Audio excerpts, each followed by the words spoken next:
Now, if you look at what the indicators of efficiency are, that's revenue per customer. So I've made here indicators of efficiency, revenue per customer.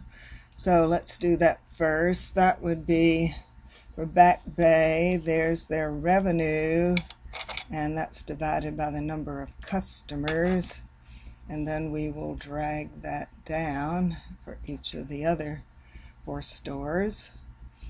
And I guess we could format that, but we can do that later. Now let's do, if you see, the next indicator of efficiency is the revenue per square footage. So that would be revenue here, square footage here. So this would be for the Back Bay. Here's your revenue, and here's your square footage. And we will drag that on down for the other stores. Next indicator of efficiency is the energy cost per square foot. So here's energy cost and here's square foot. So this would be energy cost here divided by the square footage here. Then drag that on down. And let's move this over a tad. Whoops, maybe that was too much. Revenue per worker hour. Here's revenue and here's worker hours. So revenue is here. The worker hours is here.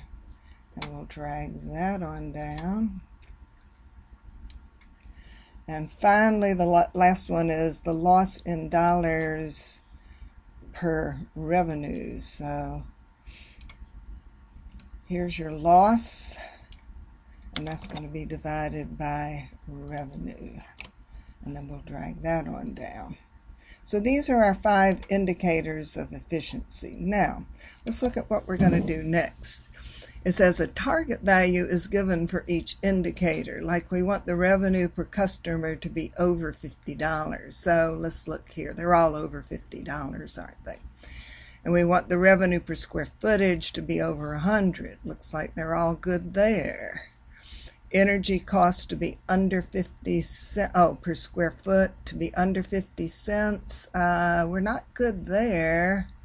We got some that are over 50 cents. In fact, looks like they're all over 50 cents. So they're wasting too much energy, I guess you as the manager would say. Etc., etc. So that's the target value.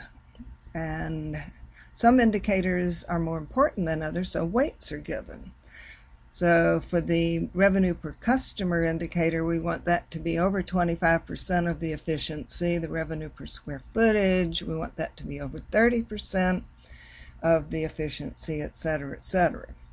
Now, the next thing we're going to do in the last video is we're going to take, it says here, for each indicator, the difference between the data and the target values is expressed as a proportion to the data. So we're going to take data minus target and divide it by data. For example, for the revenue per customer indicator, the data came out to be 63 something, and the target, as you know, is 50. So we'll take data minus target and divide that by data. So we're going to do that next. Then we'll do our weights.